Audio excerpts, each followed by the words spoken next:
जब से इजरायल ने हमास को खत्म करने की कसम खाई है, तब से गाजा के नाश की ऐसी गाथा शुरू हुई है जो अब तक बेरोक-टोक जारी है।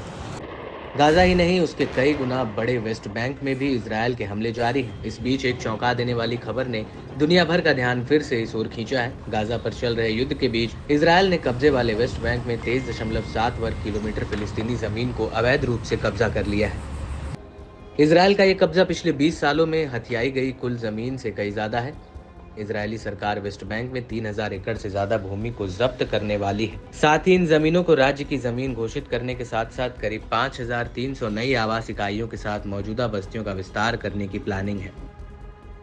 Israeli anti settlement watchdog Peace Now के मुताबिक इजरायल ने 1998 से फिलिस्तीन की जमीन के 50 वर्ग किलोमीटर से ज्यादा को जब्त कर लिया है। इजरायल ने कथित तौर पर 3 दशकों में कब्जे वाले वेस्ट बैंक में जमीन की सबसे बड़ी जब्ती को मंजूरी दी है। कब्जे में जॉर्डन के बॉर्डर से लगे एक प्रमुख गलियारे में 12 वर्ग किलोमीटर से ज्यादा जमीन भी शामिल है। इजरायली अधिकारियों की माने तो हालिया जमीन पर कब्जा सुरक्षा और विकास के लिए जरूरी है।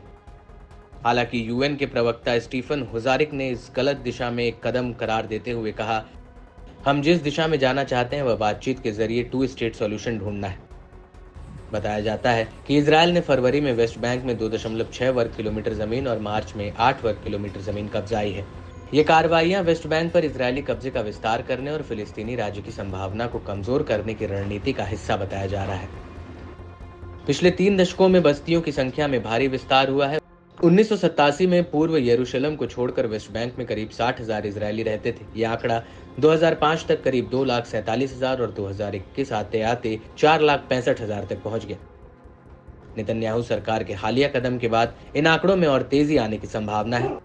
माना जाता है कि नेतन्याहू के नेतृत्व वाली इजरायली सरकार को दक्षिणपंथी और अति राष्ट्रवादी पार्टियों के गठबंधन का भारी समर्थन है। इसके कई मंत्रियों ने वेस्ट बैंक में इजरायली बस्तियों की स्थापना को खासा अहमियत दी है। बीते 28 जून 2024 को इजरायली वित्त मंत्री बेजलेल स्मोट्रिच ने यह कहा था